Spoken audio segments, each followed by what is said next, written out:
السلام عليكم ورحمة الله. السلام عليكم ورحمة الله. الحمد لله رب العالمين. أشهد أن لا إله إلا الله وحده لا شريك له ولي الصالحين، وأشهد أن سيدنا ونبينا محمدا عبده ورسوله الصادق الأمين. اللهم صل وسلم وبارك على سيدنا محمد وعلى آله وصحبه ومن تبعهم بإحسان إلى يوم الدين. سبحانك لا علم لنا إلا ما علمتنا إنك أنت العليم الحكيم. Bapak Ibu jamaah sekalian dimuliakan Allah Subhanahu wa taala. Alhamdulillah wa syukrillah. Saya tidak bisa membayangkan 12 tahun sudah berlalu. Saya masih ingat pertama kali belum bisa sama sekali bahasa Indonesia tahun 2008. Cuma saya ingat satu kalimat, bagus. Jadi orang bicara sama saya, cuma saya jawab bagus. Sudah makan? Bagus. Mau kemana? Bagus. Jadi saya artikan semua bagus. Dan selalu saya berdoa, ya Allah tolong bantulah saya supaya bisa bahasa Indonesia yang bisa difahami. Kira-kira Bapak Ibu faham gak sekarang? Berarti doa saya sudah kabul. Karena itu doa saya. Saya tidak pernah belajar sekolah Indonesia atau kursus bahasa Indonesia atau dari kamus. Nah, cuman hanya bergaul, duduk, dengar, sering saya dengar, alhamdulillah bisa hafal. Ketika ucapkannya mungkin belum begitu pas, orang-orang ketawa-ketawain dulu, tidak apa-apa. Saya bilang diketawain, dia bodohin, tidak apa-apa. Yang penting saya bisa sampaikan yang bermanfaat. Alhamdulillah berjalan waktu sedikit demi sedikit bisa mendapatkan. Bahkan saya dapat kejutan. Saya menemukan saudara keluarga saya di Indonesia. Dulu ibu saya dan ayah tidak pernah cerita. Tapi saya ketika sudah berada di sini, baru saya menemukan saudara keluarga. Ternyata kakek saya dan ayah kakek saya, dua-duanya kelahiran Lombok. Bahkan ayah kakek saya dibunuh sama penjajah Belanda dan dia punya makam besar di Ampenan, di Lombok, dan dia mampu mempersatukan orang Sasak di Lombok untuk melawan penjajah Belanda. Makanya ketika saya bertemu Presiden Jokowi, saya sampaikan saya sebenarnya cucu pahlawan tapi belum terdaftar. Dan subhanallah tidak membayangkan begitu saya ke Indonesia bisa menemukan sejarah keluarga. Bahkan saya punya keluarga besar di Lombok, di Cirebon, di Surabaya. Salah satu kakek saya nikah sama orang Bumi Ayu di Jawa Tengah. Kemudian bertemu dengan keluarganya juga di Cirebon. Ada juga di Bali, kemudian di Jakarta. Barangkali di Cimahi besok-besok ketemu ada orang yang bunga keluarga. Jadi subhanallah begitu dunia ini kecil. Kita bisa terus bertemu dengan keluarga dan kita terus bisa melanjutkan perjuangan. Dan saya harap mari kita sama-sama memperjuangkan yang terbaik untuk negeri kita Indonesia. Karena mohon maaf, yang kita besok bawa pulang ada dua hal. Ketika kita mati, yang kita bisa bawa hanya amal saleh. Yang kedua, ketika kita mati, yang tersisa di dalam dunia ini hanya nama baik kita. Tidak ada yang lain. Ketika tersebut nama kita, semua orang mau mendoakan. Semoga Allah ampuni, ya Allah. Luar biasa perjuangan orang itu.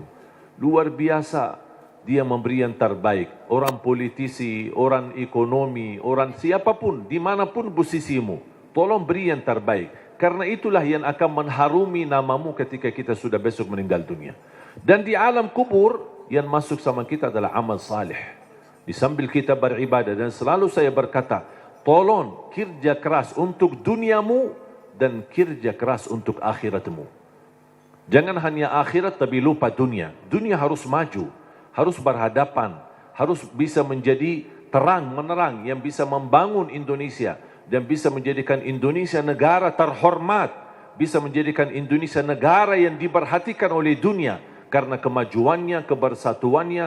Dan alhamdulillah kita diberikan banyak anugerah dari Allah Subhanahu wa taala. Dari hasil bumi, dari hasil tanam-tanaman, dari hasil luar biasa. Saya selalu berkata, wallahi negeri Arab kalah sama negeri Indonesia dengan sumber alamnya dan kekayaannya. Kalau dikumpulkan seluruh negara Arab, masih lebih kaya Indonesia.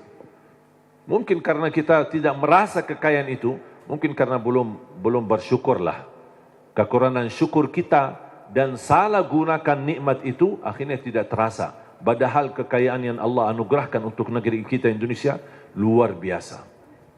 Dan mudah-mudahan kita bisa dan mampu Allah hantarkan kepada kita insya-Allah seorang orang wakil rakyat di Dewan Pemerintahan, di Dewan DPR, MPR dan juga di DPRD. Mudah-mudahan semua orang-orang yang diberikan oleh Allah Subhanahu wa taala kemudahan dan kemuliaan yang mereka mampu menjalani tugasnya dan memberi yang terbaik, yang insya-Allah balasannya terharum nama baik mereka dan nama keluarga mereka dan mendapatkan balasannya di hari kiamat di hadapan Allah Subhanahu wa taala. 3 poin yang saya ingin sampaikan. Yang pertama, tolong jangan lewat 1 hari tidak membaca Al-Quran. Belum bisa baca, simak. Dengar. Masih merasa bacanya belum begitu lancar, tidak apa-apa, dengar. Karena pahalanya sama. Yang membaca maupun yang simak, pahalanya sama. Setiap 1 huruf dapat 10 kebaikan. Ini bukan kata saya, tapi kata Rasulullah sallallahu alaihi wasallam. Man qara harfan min kitabillah falahu hasanah wal hasanatu bi 10 amthaliha. Barang siapa yang membaca kitabullah 1 huruf saja dapat 1 kebaikan, dan 1 kebaikan pula dilipat oleh Allah menjadi 10 kebaikan. Alif lam mim bukan 1 huruf, tapi alif 1 huruf, lam 1 huruf, mim 1 huruf. Bayangkan jemaah, bismillahirrahmanirrahim 19 huruf dikali 10 190. Dari segi baca 19, tapi tulisan pahala 190. Dan setahu saya tidak ada amalan yang bisa memberikan pahala berhuruf hanya Al-Quran. Injil, Taurat, Zabur, Suhuf Ibrahim wa Musa, hadis Qudsi, hadis Nabawi tidak ada. Salat 10 kali lipat, tapi dari total salat. Tidak dihitung setiap rukuk, sujud, bacaan dalam salat, tidak. Dihitung total salat. 5 waktu dapat 50. Sebagaimana diperintahkan di awal 50 kali salat. Tapi Al-Quran satu-satunya ibadah yang nilai pahalanya berhuruf, bersatu huruf. Dan menurut saya ini promo yang paling istimewa dari Allah. Paham bu promo? Biasanya ibu-ibu yang tahu promo. Ada enggak di pasar promo? Kalau kita misal mau belanja, ditawarkan. Ini beli misal gelas 1, dapat gratis 1. Beli 2 botol minyak goreng, dapat gratis 1. Ada kan? Atau beli misal 2 botol mie goreng, minyak goreng, dapat 1 dus, mie goreng lah misalnya. Ada kan? Itu kan namanya promo. Pernah enggak Bapak Ibu bertemu dengan promo, beli 1 botol minyak goreng, dapat 10 gratis. Ada enggak promo begitu? Pasti merugi kan? Allah Subhanahu wa taala tahu manusia suka promo, makanya Allah tawarkan promonya. 1 huruf dapat 10 kebaikan. Tapi sayang sekali yang berlaku promo manusia, tapi promo Allah belum laku. Karena banyak kita manfaatkan promo manusia, tapi tidak memanfaatkan promo dari Allah SWT. Bahkan berita gembira. Ada orang berkata, saya sebenarnya ingin baca, tapi bata-bata bacaan saya. Saya takut salah, nanti malah dosa. Mendingan tidak usah baca. Itu alasannya karena berbata-bata. Ada berita gembira dari Rasulullah SAW. Rasulullah bersabda, والذي يقرأ القرآن ويتتعتع فيه وهو عليه شاق له أجران. Barang siapa yang membaca Al-Quran kemudian dia berbata-bata. Terima kasih ya Rasulullah. 1400 tahun yang lalu nampaknya Rasulullah umatnya bakal banyak berbata-bata. Makanya sudah diberi solusi dari kemarin. 1400 tahun yang lalu. Barang siapa yang membaca Al-Quran, kemudian dia berbata-bata sambil berat, susah, sulit untuk membaca Al-Quran, tapi tetap dia mempertahankan dan terus dia melanjutkan sesuai kemampuannya, kata Rasulullah, falahu ajran, akan Allah berikan 2 kali pahala. Selain setiap satu huruf 10 kali lipat, dia dapat 2 kali pahala. Satu, karena dia mau membaca Al-Quran. Yang kedua, kesulitan yang dia hadapi, berbata-bata sambil berat, Allah hargai perjuangan itu, Allah berikan pahala. Berarti Bapak Ibu yang bersama Al-Quran, tidak ada yang merugi. Bahkan ada yang bertanya, boleh enggak saya baca Al-Quran, tapi saya tidak baca terjemahannya? Saya jawab, boleh. Ada orang tanya lagi, boleh enggak saya baca Al-Quran sampai khatam, tapi mohon maaf, saya tidak faham sama sekali. Saya jawab, boleh. Kenapa? Karena target baca Al-Quran kita ada 4. Ada 4 target. Pertama, baca walaupun tidak faham. Tetap dapat setiap satu huruf 10 kebaikan. Itu namanya standar. Walaupun tidak faham sama sekali. Karena Rasul menjanjikan pahala setiap satu huruf 10 kebaikan tidak dikaitkan dengan faham. Target kedua, baca dan faham. Berarti ada upaya untuk memahaminya. Itu lagi lebih besar lagi pahalanya. Yang ketiga, baca, faham dan menhayati. Lebih lagi dahsyat pahalanya. Ada lagi yang keempat, baca, faham, hayati dan menamalkan. Kalau tidak bisa semuanya, jangan tinggalkan semuanya. Jangan gara-gara tidak bisa menamalkan malah tinggalkan baca. Tidak bisa faham malah tinggalkan baca. Tidak bisa menhayati malah tinggalkan baca. Standar baca. Tetap mendapatkan setiap satu huruf 10 kebaikan. Jelas? Yang kedua, usahakan jangan tinggalkan ayat kursi setiap habis salat. Semua hafal ayat kursi kan? Sering dibacakan habis salat? Atau kadang-kadang tertinggal? Selalu. Ibu-ibu bilang selalu. Pahalanya apa? Pahalanya apa?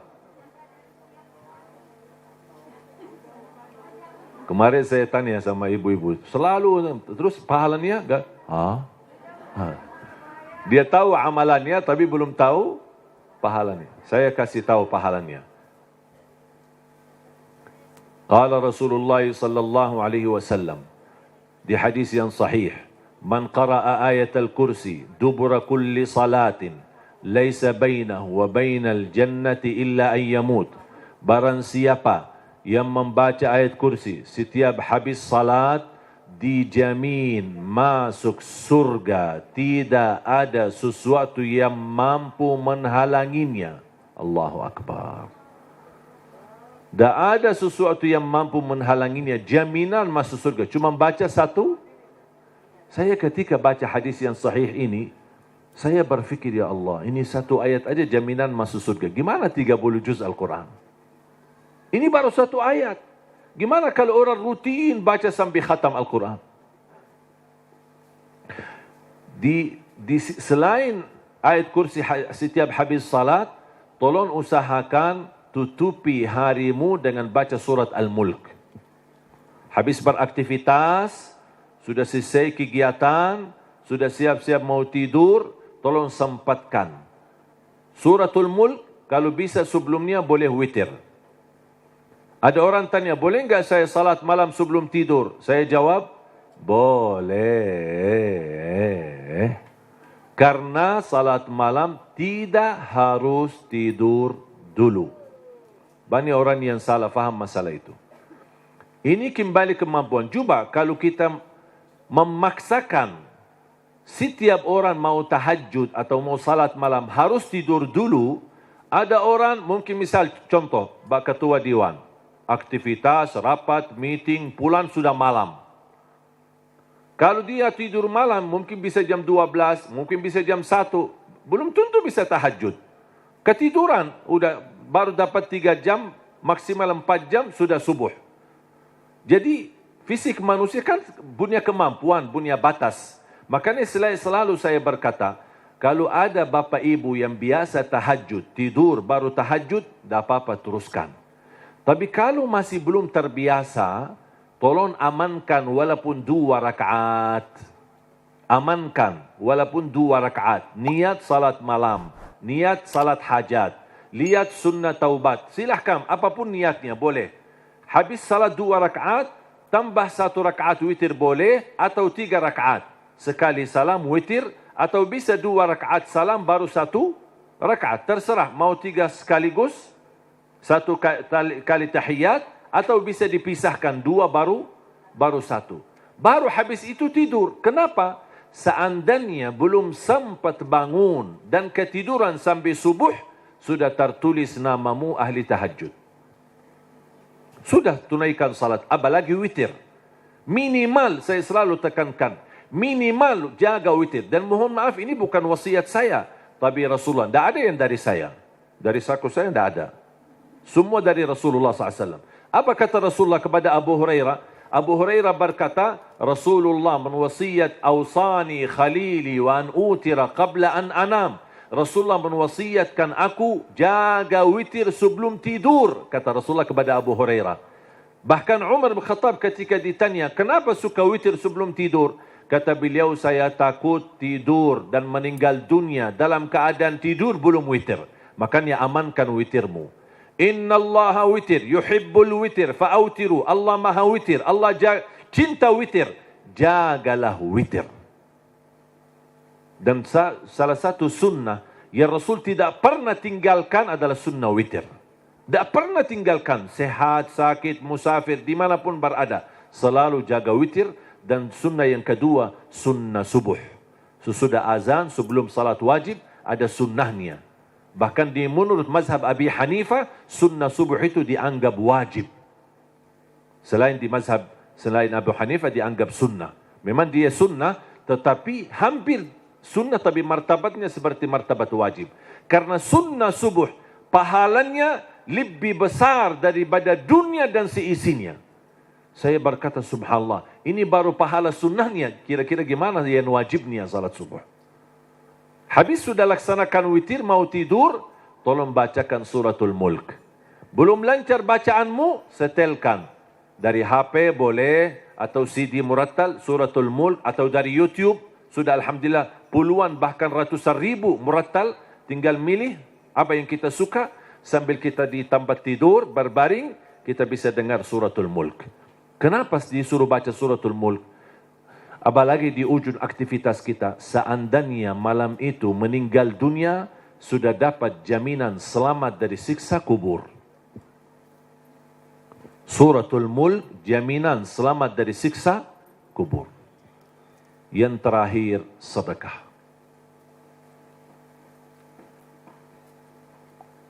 Yang pertama, jangan lewat 1 hari tidak baca Quran. Yang kedua, ayat kursi setiap habis salat, termasuk jaga suratul mulk. Kalau bisa sebelumnya jaga witir. Terus sekarang yang ketiga, sedekah. Terutama sedekah subuh. Terutama sedekah subuh. Saya sudah sering membahas dahsyat sedekah subuh. Saya yakin Bapak Ibu, semua para hadirin, saya yakin orang yang suka bersedekah. Tapi ada yang satu sering tertinggal. Doa habis sedekah. Atau doa di saat sedekah. Tahu enggak Bapak Ibu, doa di saat sedekah termasuk doa makbul? Tapi kadang-kadang kota amal lewat, kita isi tapi tidak doa. Sering kita lupa doa itu. Padahal bisa, ya Allah aku mohon dengan berkat sedekah ini, titipkan pahala sedekah ini untuk kedua orang tuaku. Ya Allah aku mohon dengan berkat sedekah ini, sembuhkan penyakitku kalau lagi sakit. Ya Allah dengan berkat sedekah ini, mudahkan urusanku. Apapun hajat kita, luar biasa dahsyat sedekah. Termasuk sedekah subuh. Dan saya sudah buat ada tausiah ceramah Mungkin Bapak Ibu nanti habis acara berkenan bisa lihat di channel YouTube kami, namanya Dahsyat Sedekah Subuh. Saya sudah bahas satu tausiah khusus hanya membahas keutamaan dan manfaat daripada sedekah subuh. Dan sedekah setiap waktu dan setiap saat ada manfaatnya. Tapi lebih istimewa di waktu subuh itu lebih dahsyat. Bisa Bapak Ibu, saya tidak akan bongkar apa isinya dan apa rahasianya. Bisa Bapak Ibu nanti lihat di YouTube. Sedekah menjaminkan husnul khatimah.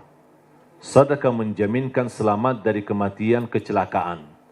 Sedekah menjaminkan selamat dari kematian kebakaran.